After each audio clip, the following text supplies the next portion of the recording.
Good afternoon, welcome to smart investor. ప్రస్తుతం మార్కెట్లు positive గా ట్రేడ్ అవుతున్నాయి. సెన్సెక్స్ 80 పాయింట్లు, నిఫ్టీ అరౌండ్ 25 పాయింట్స్ గెయిన్స్ లో ట్రేడ్ అవుతున్నాయి. ఉదయం నుంచి పాజిటివ్ గా ఉన్న మార్కెట్ల తర్వాత గత 5 సంవత్సరాల కనిష్ట స్థాయికి ద్రవ్యోల్బణం రేటు రావడంతో పాజిటివ్నెస్ ఇంకాస్త బలపడుతుందని చెప్పుకోవచ్చు. అలాగే ఎస్బీఐ రిజల్ట్స్ కూడా దీనికి తోడయ్యాయి.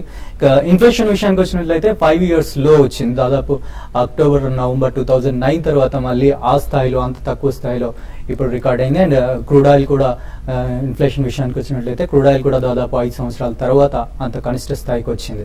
సో ఇది కూడా మార్కెట్ కు ఒక పాజిటివ్ విషయంగా చెప్పుకోవచ్చు. అండ్ ఇక రిజల్ట్స్ విషయానికి వచ్చినట్లయితే ఎస్బీఐ అంచనాల కంటే కాస్త బెటర్ రిజల్ట్స్ పోస్ట్ చేసిందని చెప్పుకోవచ్చు. వేరాజ్ బిహెచ్ఎల్ మాత్రం నిరాశపరిచింది. అరౌండ్ నికర లాభాల్లో 72% తగ్గుదల కనిపించింది. 456 కోట్ల లాభం గతసారి ప్రకటిస్తే ఈసారి మాత్రం కేవలం 125 కోట్ల రూపాయల నికర లాభాన్ని ప్రకటించి నిరాశపరిచిందని చెప్పుకోవచ్చు. అలాగే అమ్మకాల్లో కూడా భారీగానే తగ్గుదల కనిపించింది. అరౌండ్ 8,819 crores నుంచి 6,000 చేంజ్ నికర అమ్మకాలకి, అంటే అమ్మకాల్లోనూ లాభాల్లోనూ రెండిట్లోనూ తగ్గుదల కనిపించింది. సో అండ్ మార్కెట్ లో ఇవాళ చూసుకున్నట్లయితే హిండాల్కో అండ్ జిందాల్ స్టీల్ ఈ రెండు టాప్ గెయినర్స్ గా ఉన్నాయి. ఆల్మోస్ట్ 3.5% లాభాలు ట్రేడ్ అవుతున్నాయి. వేరే ఇవాళ సెక్టర్ వైజ్ గా చూసుకున్నట్లయితే ఫార్మా సెక్టర్ ఒకటి మాత్రం నిరాశపరిచిందని చెప్పుకోవచ్చు. ఆల్మోస్ట్ సిగ్నిఫికెంట్ గా మోర్ దెన్ 1% నష్టాలు ఫార్మా సెక్టర్ ఓవరాల్ గా కనిపిస్తోంది. సిప్లా, సన్ ఫార్మా, డాక్టర్ రెడ్డీస్ లాంటి ఫార్మా స్టాక్స్ అన్ని కూడా నష్టాల్లో కనిపిస్తూ ఉన్నాయి. సో ఇది మార్కెట్ గురించి బ్రీఫ్ ఇన్ఫర్మేషన్. అండ్ మిగతా విశ్లేషణ అందించడానికి మనకు తోపాటు అనలిస్టులు బాలా గారు అండ్ సుందర్ గారు ఉన్నారు. సో గుడ్ ఆఫ్టర్నూన్ బాలా గారు. సో ఫస్ట్ రిజల్ట్స్ విషయానికి వచ్చినట్లయితే ఎస్బీఐ కాస్త బెటర్ రిజల్ట్స్ ఇచ్చిన, బిహెచ్ఎల్ బాగా నిరాశపరిచింది. మీరేమంటారు? క్యాపిటల్ గూడ్స్ రంగంలో ఏది కూడా అంత ఆశ్చర్యకరమైన రిజల్ట్స్ అంతగా మనం చూడలేదండి. Except maybe 1 or 2 companies like Alstom India ఒకటి, ఆల్స్టామ్ టీఎన్డి, ఇటువంటి స్వల్పంగా మనం చూసాం. Probably I think this is only the beginning. ఎందుకంటే మనకి యూజువల్లీ ఈ క్యాపిటల్ గూడ్స్ కానివ్వండి, anything related to electricity infrastructure, సమ ఇన్ఫ్రాస్ట్రక్చర్ కింద మనం ట్రీట్ చేయొచ్చు యూటిలిటీ కంపెనీస్ ని. It will take some more time, ఎందుకంటే లాగ్ ఎఫెక్ట్ అనేది అట్లీస్ట్ మనకి 1 or 2 quarters ఉంటుంది. మనకి ఇప్పుడే కేపెక్స్ అనేది ఫామ్ అవుతుంది కాబట్టి it will take some more time. Definitely SBI was slightly better than what the street estimated అనుకోండి. బట్ ఇవన్నీ కూడా మనకి ఆల్రెడీ గత 10 to 15 days లో కూడా బ్యాంక్ నిఫ్టీ అనేది చాలా స్ట్రాంగ్ గా ఉంది కాబట్టి most of the banks are quoting extremely strong results as well as stock prices. Private sector banks lo I think majority of them are lifetime highs. So ila manam chusukunte barring 1 or 2 banks in public sector banks like maybe OBC itvantivi koddiga nirasaparichayi. But otherwise going forward మనకి interest rate cut అనేది December లో కాకపోతే జనవరిలో ఉంటుంది. ఎందుకంటే inflation CPI as well as WPI రెండు కూడా పడ్డాయి కాబట్టి ఆ వాదన అనేది చాలా స్ట్రాంగ్ గా వినిపిస్తుంది. ఇఫ్ నాట్ ఇన్ డిసెంబర్, తప్పకుండా జనవరి ఆర్ ఫస్ట్ క్వార్టర్ ఆఫ్ 2015 లో మాత్రం ఇంట్రెస్ట్ రేట్ కట్ ఉంటుంది by RBI governor doctor Raghuram Rajan. అది కూడా సర్ప్రైజ్ కట్ 50 basis points ఉంటుందనే ఆశాభావం చాలా మంది వ్యక్తం చేస్తున్నారు. ఇదొకటి పక్కన పెడితే మనకి వింటర్ సెషన్ ఆఫ్ పార్లమెంట్ లో ఫైనాన్స్ కి రిలేటెడ్ బిల్స్ అన్ని కూడా చాలా పాస్ అవుతాయి అనేది. సెకండ్లీ ఇన్సూరెన్స్ బిల్ ఒకవేళ పాస్ అయితే మాత్రం చాలా మటుకు ప్రైవేట్ సెక్టర్ బ్యాంక్స్ లో some of the parts valuation అంటామండి. మనకి హెచ్డిఎఫ్సి కానివ్వండి, ఐసిఐసిఐ, యాక్సిస్, ఇటువంటి వాటికి అన్నిటికీ ఇన్సూరెన్స్ కంపెనీస్ ఉన్నాయి యాజ్ సబ్సిడరీస్. సో అవి 49% ఒకవేళ స్టేక్ పెరిగితే వాల్యుయేషన్స్ పెరుగుతాయి. అందుకనే bank Nifty has been extremely strong and bank stocks, NBFCs, private sector banks ఇవన్నీ కూడా స్ట్రాంగ్ ఉన్నాయి. సో ఇలా మనకి సెక్టరల్ చర్నింగ్ 1-2 రోజుల్లో ప్రతి సెక్టర్ లోనూ జరుగుతుందండి. But fundamentally speaking I think ఇవాళ రేపటితో అన్ని రిజల్ట్స్ వస్తాయి కాబట్టి ఈవెన్చువల్లీ నెక్స్ట్ వీక్ తర్వాత ప్రైస్ డిస్కవర్ అయిన తర్వాత definitely I think one should definitely buy stocks in good sectors and companies with in the sector. Okay, అలాగే రిజల్ట్స్ లో బిహెచ్ఎల్ రిజల్ట్స్ కాస్త నిరాశపరచడంతో ఈ స్టాక్ ఆల్మోస్ట్ 2% లాస్ లో ట్రేడ్ అవుతుంది. అండ్ ఎస్బీఐ కాస్త బెటర్ రిజల్ట్స్ ఇవ్వడంతో almost around more than 1% stock లాభపడుతుంది. అండ్ నిన్న మార్కెట్ అవర్స్ తర్వాత బెటర్ రిజల్ట్స్ ఇచ్చిన ఎన్సీసీ వాళ్ళ ఆల్మోస్ట్ మోర్ దెన్ 6% లాభాలో ట్రేడ్ అవుతుంది ప్రస్తుతానికి. సుందర్ గారు, సో టెక్నికల్ గా ఇవాళ మార్కెట్ ఎలా విశ్లేషిస్తారు? టెక్నికల్ గా చూస్తే కనుక మార్కెట్ పాజిటివ్ గానే ఉందండి. మన లాస్ట్ 2-3 రోజులు మార్కెట్ పెరిగినప్పటికీ మనం ఒకటి చూడాల్సింది ఏంటంటే 8,400 దగ్గర స్ట్రాంగ్ రెసిస్టెన్స్ ఏర్పడింది. మార్కెట్ స్పీడ్ ఇంత క్రితం ఉన్న ఒక మేజర్ బుల్లిష్ యూఫోరియా తగ్గి కొంచెం స్పీడ్ కొంచెం తగ్గింది. సో కొంచెం హైయర్ లెవెల్లో సెల్లింగ్ ప్రెషర్ వస్తుంది. కానీ అదే విధంగా ఇండికేటర్ ఆర్ఎస్ఐ కొంచెం ఓవర్ బాట్ పొజిషన్ లో ఉన్నప్పటికీ ఓవర్ బాట్ లో ఈ విధమైన సైడ్ వేస్ కన్సాలిడేషన్ రావడం అనేది మార్కెట్ ఒక విధంగా చెప్పాలంటే స్ట్రెంత్ అని చెప్పొచ్చు. మార్కెట్ హైయర్ లెవెల్లో ఫర్మ్ గా ఉందని చెప్పొచ్చు. కాకపోతే ఇక్కడ మనకు కావాల్సింది టెక్నికల్ గా ఒక బ్రేక్అవుట్. 8400 దగ్గర స్ట్రాంగ్ రెసిస్టెన్స్ ఉంది కాబట్టి ఇవాళ మూడో రోజు బహుశా డెసిసివ్ డే, ఇవాళ కొంచెం స్ట్రాంగ్ కీలకమైన రోజు. ఇవాళ కనుక పైగా వీక్లీ క్లోజింగ్ కనుక ఏమాత్రం 8400 పైన కనుక క్లోజ్ అవుతే మార్కెట్ స్ట్రాంగ్ అప్పుడు అప్వర్డ్ బ్రేక్అవుట్ వచ్చినట్టే. అప్పుడు లాంగ్ పొజిషన్స్ చాలా సేఫ్ గా నెక్స్ట్ వీక్ కూడా క్యారీ చేసుకోవచ్చు. అయినప్పటికీ ఇప్పటికీ కొంచెం లాంగ్ పొజిషన్ క్యారీ ఫార్వర్డ్ చేసుకొని 8350 కింద క్లోజింగ్ బేసిస్ మీద స్టాప్ లాస్ పెట్టి హోల్డ్ చేయొచ్చు. అలాగే షార్ట్ పొజిషన్స్ కూడా అవాయిడ్ చేయడం మంచిది. అలాగే ఇక ఆప్షన్స్ మార్కెట్ లో చూస్తే కనుక కాల్సే కొంచెం ప్రాఫిట్ లో ఉందంటే కనుక ప్రాఫిట్స్ బుక్ చేయొచ్చు. కానీ పుట్ ఆప్షన్ ఉన్న వాళ్ళు నెక్స్ట్ వీక్ క్యారీ ఫార్వర్డ్ చేయడం అనేది చాలా రిస్కీ. ఎందుకంటే పెద్దగా కరెక్షన్ రావట్లేదు. ఒకవేళ కరెక్షన్ వచ్చినా కూడా నెక్స్ట్ వీక్ ఒక మైనర్ కరెక్షన్ కానీ ఒక కన్సాలిడేషన్ వెళ్ళే అవకాశం ఉంది. ఒకవేళ కనుక మార్కెట్ కన్సాలిడేషన్ వెళ్తే మటుకు పుట్ ఆప్షన్ ప్రీమియమ్స్ కూడా బాగా తగ్గిపోయే కొంచెం ప్రమాదం ఉంది. కాబట్టి సో నెక్స్ట్ వీక్ కి షార్ట్ పొజిషన్స్ క్యారీ ఫార్వర్డ్ చేయడం అంత మంచిది కాదు. సో ఓవరాల్ గా లాంగ్ సైడే ముఖ్యంగా కొంచెం స్టాక్ స్పెసిఫిక్ గా ఉండే అవకాశం ఉంది activity. So long positions with stick stop loss మంచిది. ఓకే అండి. సో కాలర్స్ వెయిట్ చేస్తున్నారు. మన ఫస్ట్ కాలర్ తెనాలి నుంచి వెంకటేశ్వర్లు గారు ఉన్నారు. హలో. హలో, నమస్తే సార్. చెప్పండి వెంకటేశ్వర్లు గారు, అడగండి మీ డౌట్ ఏంటో. గ్రామ నిర్ణయం గురించి కావాలండి మాకు ఇన్ఫర్మేషన్. తీసుకున్నారండి? లేదండి, తీసుకుందామని. ఓకే. అయితే కొద్దిగా కొనండి. Most of the infrastructure stocks వాటికి అట్లీస్ట్ ఇందాక చెప్పినట్టు ల్యాక్ టైం అనేది ఉంటుంది నెక్స్ట్ 6 to 12 months దాకా. బట్ ఓవరాల్ గా ఐ థింక్ ఇక్కడ నుంచి మేజర్ డౌన్ సైడ్ రిస్క్ లేదు. బట్ ఇవన్నీ కూడా టర్న్ అరౌండ్ స్టోరీస్ కాబట్టి మొత్తం ఒకసారి కొనుక్కుంటే 2-3 ప్రైస్ పాయింట్స్ కొనండి. అట్లీస్ట్ విత్ 10-12% డౌన్ సైడ్ వచ్చినప్పుడు సెకండ్ ప్రైస్ పాయింట్, అలా మీరు 1 or 2 ప్రైస్ పాయింట్స్ లో మినిమం కొనాలండి. బట్ ఎక్కడైనా మీకు సడన్ స్పర్ట్స్ వచ్చినప్పుడు రిజల్ట్స్ పరంగా కానీ ఏదైనా న్యూస్ డ్రివెన్ ర్యాలీ ఏదైనా వచ్చినప్పుడు స్టాక్ స్పెసిఫిక్ అయితే తప్పకుండా కొద్దిగా ప్రాఫిట్స్ కూడా బుక్ చేయండి. ఓకే. నెక్స్ట్ నెల్లూరు నుంచి ధర్మేష్ గారు ఉన్నారు. హలో. హలో, గుడ్ ఆఫ్టర్నూన్ అండి. గుడ్ ఆఫ్టర్నూన్ అండి, చెప్పండి. గుడ్ ఆఫ్టర్నూన్ బాలా గారు. నమస్కారం అండి, చెప్పండి సార్. సింటెక్స్ ఇండస్ట్రీస్ ఈ ప్రైస్ లో తీసుకోవచ్చా? కొన్ని తీసుకున్నాను, ఒక 500 షేర్స్. ఈ ఇంకొక 500 తీసుకుందాం అనుకున్నాను. ఈ 96 లో ట్రేడ్ అవుతుంది. ఇప్పుడు తీసుకోవచ్చా? అంటే బ్రెంట్ క్రూడ్ ఆయిల్ కూడా బిలో $80 వచ్చింది కాబట్టి రాబోయే క్వార్టర్స్ ప్రాఫిట్ మార్జిన్స్ బాగుంటాయి కాబట్టి తీసుకొచ్చాను. తప్పకుండా అండి, ఇట్స్ ఎ గుడ్ ఐడియా. ఎందుకంటే సింటెక్స్ మనం గత 2-3 months గా కూడా చెప్తున్నాం. ఆల్మోస్ట్ అది sub 20 రూపీస్ నుంచి చాలా స్ట్రాంగ్, ఆల్మోస్ట్ 3 to 4 బ్యాగర్ అయింది లాస్ట్ 12 months లో. బట్ ఇప్పటికి కూడా ఒకటి మీరు అన్నట్టు క్రూడ్ ఆయిల్ పెట్రోలియం పడుతున్న కొద్దీ వీళ్ళకి రా మెటీరియల్ పరంగా చాలా లాభసాటిగా ఉంటుందండి. ఎందుకంటే they are one of the largest top 5 plastic processors in the country. అదే కాకుండా ఇన్ఫ్రాస్ట్రక్చర్ రంగంలో కూడా మనకి ఇప్పుడు స్వచ్ఛ భారత్ ఏదైతే క్యాంపెయిన్ మొదలు పెట్టారో వీళ్ళు ఇన్ఫ్రాస్ట్రక్చర్ లో ప్రీ ఫ్యాబ్రికేటెడ్ ఎస్పెషల్లీ బాత్రూమ్స్ కానివ్వండి, ఇటువంటి టాయిలెట్స్, వీటిలో కూడా వీళ్ళు చాలా స్ట్రాంగ్ ప్లేయర్స్ అండి. ప్యాకేజింగ్ మెటీరియల్, సో ప్లాస్టిక్ సంబంధించి Sintex is a very strong player. ఇదే కాకుండా వాళ్ళ డెడ్ బర్డెన్ కూడా కొద్దిగా ఇంట్రెస్ట్ రేట్స్ తగ్గితే వాళ్ళకి అక్కడ కూడా ఊరట కలుగుతుంది. సో అన్ని విధాల I think it's a good stock. You can go ahead and by even at the second price point. Additional 500 shares కూడా కొనండి. వరంగల్ నుంచి ఉన్నారు నెక్స్ట్ కాలర్ భాషా గారు. హలో భాషా గారు, చెప్పండి. సార్, ఈ ఎల్ఐసి ప్లస్ ఐఆర్బిలో బై చేస్తారు సార్ ఈ రేట్ లో? మళ్ళీ ఒకసారి రిపీట్ చేయరా? ఎల్ఐసి అండ్ టెక్స్ రైళ్లలో కూడా, టెక్స్ మొబైల్లో. ఓకే, టెక్స్ మొబైల్ కూడా. ఐ థింక్ ఎల్ఐసి అన్నారండి. ఫస్ట్ మీరు ఎల్ఐసి యాక్చువల్లీ చూసుకుంటే లాస్ట్ 1 month లోనే ఆల్మోస్ట్ 320, 330 నుంచి 410, 420 జోన్ లోకి వచ్చిందండి. It's sowing exceptionally good performance. కాకపోతే మీరు అట్లీస్ట్ 2 ప్రైస్ పాయింట్స్ తీసుకోండి. ఇక్కడ కొన్నా కానీ ఒకవేళ అబౌట్ 10-12% కరెక్షన్ రావచ్చు. 5 to 7% లో first price point and 10-12% correction లో సెకండ్ ప్రైస్ పాయింట్ లో కొనుక్కుంటే అట్లీస్ట్ 12 to 18 months వ్యూ ఉంటే మాత్రం తప్పకుండా most of the housing finance companies చాలా బాగా పర్ఫార్మెన్స్ మనం లాస్ట్ 1-2 months లో చూసాం. CanFin Homes, GIC housing finance, HDFC, LIC housing finance అన్ని కూడా చాలా స్ట్రాంగ్ గా ఉన్నాయండి. You can go out and buy, but buy it in 2 or maximum 3 price points. And Texmaco ఇవన్నీ కొద్దిగా టైం పడుతుందండి. మొన్ననే మన సురేష్ ప్రభు గారిని ఇండక్ట్ చేయడం చేసాం రైల్వే మినిస్టర్ గా. సో ఐ థింక్ యూజువలీ మనకి ఈ రైల్వే స్టాక్స్ కి బడ్జెట్ ముందర రైల్వే బడ్జెట్ వస్తుంది కాబట్టి యాక్టివిటీ లెవెల్స్ అండ్ యాక్షన్ కొద్దిగా పెరుగుతుంది. కానీ మీకు అట్లీస్ట్ ఒక 2 years వ్యూ ఉంటే మాత్రం ఫస్ట్ ప్రైస్ పాయింట్ లో ఇక్కడ కొద్దిగా నెక్స్ట్ వీక్ తర్వాత కొనండి. సెకండ్ ప్రైస్ పాయింట్ లో మాత్రం అబౌట్ 5 to 7% పడితే సెకండ్ ప్రైస్ పాయింట్ లో కూడా కొనండి. But have at least 2 years view. Immediately మీకు 3 to 4 months లో మాత్రం అంతగా అప్రిసియేషన్ రాకపోవచ్చు. ఓకే. నర్సరావుపేట నుంచి అనంతరెడ్డి గారు ఉన్నారు. హలో. నమస్తే సార్. నమస్తే అండి, చెప్పండి. సార్ రిలయన్స్ ఇన్ఫ్రా ఇప్పుడు బై చేయొచ్చు. ఓకే రిలయన్స్ ఇన్ఫ్రా ఇప్పుడు బై చేయొచ్చు.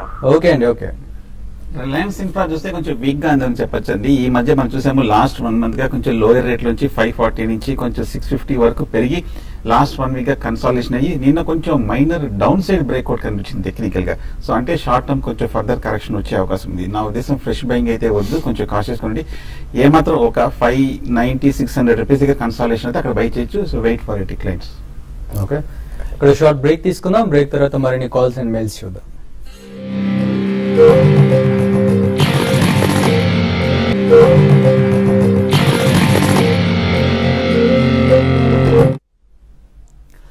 Welcome back. మన నెక్స్ట్ కాలర్ నిజామాబాద్ నుంచి ఉన్నారు. హలో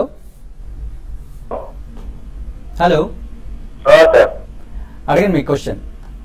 ఏం లేదండి, ఈ జిఎంఆర్ జిఎంఆర్ తీసుకోవాలా రిలేటెడ్ తీసుకోవాలి, రెండిట్లో ఏది బెస్ట్ స్టాక్ అని కొంచెం చెప్తారా? అంటే ట్రేడింగ్ కోసమా అండి? హోల్డింగ్ అండి 1 year దాకా. ఓకే, రెండు వీక్ గా ఉన్న స్టాక్స్ అండి. పైగా లాస్ట్ 1 month చూస్తే కనుక అంతకతో ఒక బేరిష్ ట్రెండ్ తర్వాత ఒక స్వల్ప రికవరీ వచ్చి మళ్ళీ లాస్ట్ 1 week కన్సాలిడేషన్ కూడా పట్టడం జరుగుతుంది. అంటే ప్రతి రైస్ లో కూడా కొంచెం సెల్లింగ్ ప్రెషర్ జరుగుతుంది. సో ప్రస్తుతానికి అయితే వెయిట్ చేయండి, ఏదైనా కొంచెం పాజిటివ్ డెవలప్మెంట్స్ వచ్చిన తర్వాత తీసుకోవచ్చు లాంగ్ టర్మ్ కోసం. ఓకే, నెక్స్ట్ రమేష్ గారు ఉన్నారు మహబూబాబాద్ నుంచి. హలో హలో, చెప్పండి రమేష్ గారు. సరే DLF 134 లో ఫ్యూచర్ షార్ట్ లో ఉన్నారా? హలో, ఓకే చెప్పండి. అది 135 కాలు రజ్జింగ్ ఉంది, కానీ స్లిప్ పైకి పోతుంది. 135 కాలు పోతే 7 రూపీస్ నేను లాస్ అవ్వాల్సిందా, దానికి ఇంకేదైనా మార్గం ఉందా? ఒకటి షార్ట్ పొజిషన్స్ మటుకు నా ఉద్దేశం స్ట్రాంగ్ గా 140-42 దగ్గర స్ట్రాంగ్ రెసిస్టెన్స్ ఉంది కాబట్టి ఇవాళ చూడండి. ఒకవేళ కనుక 141 పైన కనుక క్లోజ్ అవుతాయి మటుకు షార్ట్ పొజిషన్స్ మటుకు ఎగ్జిట్ అయిపోవడం మంచిది.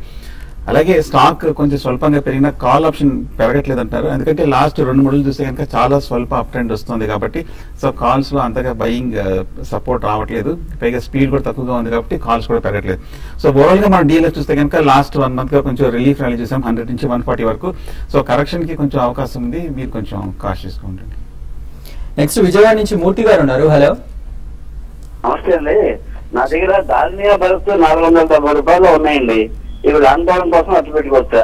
అలాగే రేపు మార్కెట్ లో కరెక్షన్ వచ్చినప్పుడు ప్రైవేట్ బ్యాంక్స్ తో పాటు పబ్లిక్ సెక్టర్ బ్యాంక్స్ కూడా కొనుక్కోవచ్చా? ఐ థింక్ డెఫినెట్లీ కొనొచ్చండి. బికాస్ మార్కెట్ లో కరెక్షన్ అంటే చాలా చిన్న మైనర్ కరెక్షన్స్ వస్తాయి, కానీ I don't think they will be major corrections in the market అండి. సో పబ్లిక్ సెక్టర్ బ్యాంక్స్ లో చాలా సెలెక్టివ్ గా ఉండాలి. ప్రైవేట్ సెక్టర్ బ్యాంక్స్ అన్ని మాత్రం definitely they will do extremely well over the next 1-2-3 years. But even public sector banks కూడా interest rate cut అయినప్పుడు తప్పకుండా వెళ్తుందని వాటికి నాన్ పర్ఫార్మింగ్ అసెట్స్ బ్యాగేజ్ అనేది ఇంకా 1-2 quarters ఉండొచ్చు. అంత కంప్లీట్లీ అవి ఒక్కసారి మొత్తం వానిష్ అయిపోవు. సో ఈ కారణం మూలన ప్రైవేట్ సెక్టర్ బ్యాంక్స్ లో you want make money in stock market, not exclusively in public sector banks. కాబట్టి స్వల్పంగా 1-2 స్ట్రాంగ్ బ్యాంక్స్ కొనండి. Otherwise I think you should buy private sector banks more. Kurnool నుంచి రాము గారు ఉన్నారు. హలో సార్ నమస్కారం సార్. చెప్పండి రాము గారు. CESC 700 లో ఉన్నాయి సార్, 745 ఉంది ఇప్పుడు. లైఫ్ టైం 827 ఉంది, వచ్చే ఛాన్స్ ఉంది సార్. సిఎస్సి బులిష్ గానే ఉందండి. ఇవాళ కూడా 5% వరకు పెరగడం జరిగింది. ఒకవేళ డెలివరీ తీసుకున్నారంటే కనుక హోల్డ్ చేయండి. ఓవరాల్ గా కొంచెం పాజిటివ్ గానే కనిపిస్తుంది. నెక్స్ట్ రెసిస్టెన్స్ 760 లెవెల్లో కనిపిస్తుంది. ఓకే, నెక్స్ట్ విజయవాడ నుంచి నాగేశ్వరరావు గారు ఉన్నారు. హలో హలో నాగేశ్వరరావు గారు చెప్పండి. సార్, చెప్పండి. సీసా స్టెర్లైట్ ధనలక్ష్మి బ్యాంక్ ఉంచుకోవచ్చు, అమ్మేయచ్చండి. ఓకే, సీసా స్టెర్లైట్ ధనలక్ష్మి బ్యాంక్ అండి. ఓకే అండి. ఐ థింక్ సీసా స్టెర్లైట్ స్వల్పంగా ప్రాఫిట్స్ బుక్ చేయొచ్చండి. ఎందుకంటే బేసిక్లీ వీళ్ళు I think the stock has perform extremely well in the last 1 year. So ఇక్కడ కొంచెం అంటే జనరలీ వేదాంత గ్రూప్ స్టాక్స్ కి అంత మంచి ఫ్యాన్సీ లేదు కాబట్టి అది డెఫినెట్లీ కొద్దిగా ప్రాఫిట్స్ లో ఉండి కూడా బుక్ చేయమని చెప్తానండి. ఓకే, ధనలక్ష్మి బ్యాంక్ అంటే I think you should go with Lakshmi Vilas bank అండి. Lakshmi Vilas bank last 1 week లో కూడా I think it's almost given about 10-15% rise. But declines లో definitely Lakshmi Vilas bank happens to be a better bet than Dhanalakshmi bank. Okay, next Sridevi గారు ఉన్నారు హైదరాబాద్ నుంచి. Hello Sridevi గారు. Hello నమస్కారం అండి, నా పేరు శ్రీదేవి. చెప్పండి. నా దగ్గర గాడ్రేజ్ ఇండస్ట్రీస్ ఎఫ్టీసీ హోల్డ్ చేస్తున్నాను నేను. గాడ్రేజ్ ఇండస్ట్రీస్ 170 తీసుకున్నాను, చాలా ఏళ్ళు అయింది, అదేం పర్ఫార్మ్ చేయట్లేదు, ఉంచుకోవాలా అమ్మేయాలా? ఎఫ్టీసీ కూడా హోల్డ్ చేస్తున్నాను. గాడ్రేజ్ ఈ మధ్య కొంచెం తగ్గిందండి లాస్ట్ 1 month గా. అయినప్పటికీ మీరు చాలా ఏళ్ల క్రితం కొన్నారు, లో రేట్ లో తీసుకున్నారు కాబట్టి మంచి ప్రాఫిట్ లో ఉన్నారు. ఒకవేళ షార్ట్ టర్మ్ మీడియం టర్మ్ అయితే కనుక కొంచెం వీక్నెస్ కనిపిస్తుంది కాబట్టి క్లోజర్ టు 300 రూపీస్ దగ్గర ప్రాఫిట్ బుక్ చేసి మళ్ళీ ఒక చిన్న డిప్ లో మీరు బై చేయొచ్చు. అలాగే ఎఫ్డీసీ చూస్తే కనుక లాస్ట్ 2-3 months గా కొంచెం సైడ్ వేస్ కన్సాలేషన్ లో ఉంది. 160-150 మధ్యలో ఊగిసలాడుతుంది. సో ఇది కూడా కొంచెం అండర్ పెర్ఫార్మ్ చేస్తున్నట్టుగా అనిపిస్తుంది మీరు చెప్పినట్టు. ఇది కూడా కొంచెం ర్యాలీలో ఎగ్జిట్ అయ్యి మళ్ళీ కొంచెం స్టెబిలైజ్ అయిన తర్వాత బై చేయొచ్చు. ఓకే, నెక్స్ట్ కర్ణాటక నుంచి రమేష్ గారు ఉన్నారు. హలో హలో రమేష్ గారు చెప్పండి. సార్ అంతే కాక తీసుకున్నాం సార్ 220లో. సార్ చెప్పండి. ఆంటెక్ సార్ 220లో తీసుకున్నాను. ఇప్పుడు దాన్ని పుష్ అయింది సార్. నెక్స్ట్ అమౌంట్ లో అంటే ఏమన్నా క్లోజ్ చేయమంటారా లేకపోతే హోల్డ్ చేయమంటారా? ఓకే, యా యాక్చువల్లీ రీసెంట్లీ వాళ్ళు ఒక 1800 crores డెట్ రేస్ చేశారండి. కేకేఆర్ అని, it's one of the largest private equity firms. వాళ్ళకి చాలా హెవీ డెట్ బర్డెన్ ఉన్న ఆటో యాన్సిలరీ కంపెనీ ఇది. సో ఆ డెట్ బర్డెన్ తగ్గించుకోవడానికి, ఇంట్రెస్ట్ రేట్ కొద్దిగా తగ్గించుకోవడానికి వాళ్ళు they entered into agreement with KKR. కాబట్టి మీకు అట్లీస్ట్ ఒక నెక్స్ట్ 1 year వ్యూ ఉంటే మాత్రం కరెంట్లీ ఉంచమంటానండి. ఎందుకంటే వాళ్ళది Amtek auto, Amtek India, Ahmednagar forging ఇట్లా 3-4 డిఫరెంట్ లిస్టెడ్ ఎంటిటీస్ కూడా ఉన్నాయి. అవన్నీ ప్రాబబ్లీ ఒకవేళ ఏమన్నా వాళ్ళు మర్జ్ చేస్తే వాల్యుయేషన్ అనేది పెరుగుతుంది. అదర్వైజ్ ఆల్సో డెట్ బర్డెన్ తగ్గితే కొద్దిగా పర్ఫార్మెన్స్ బాగుంటుంది. కరెంట్లీ హోల్డ్ చేయండి. ఓకే, మెయిల్స్ చేసే ముందు లాస్ట్ కాల్ అండి. ప్రదీప్ గారు ఉన్నారు హైదరాబాద్ నుంచి. హలో సార్, ఇది లాయిడ్ ఎలక్ట్రికల్స్ 175 లో తీసుకున్నాను సార్. దాని పొజిషన్ ఏంటి అసలు? లాయిడ్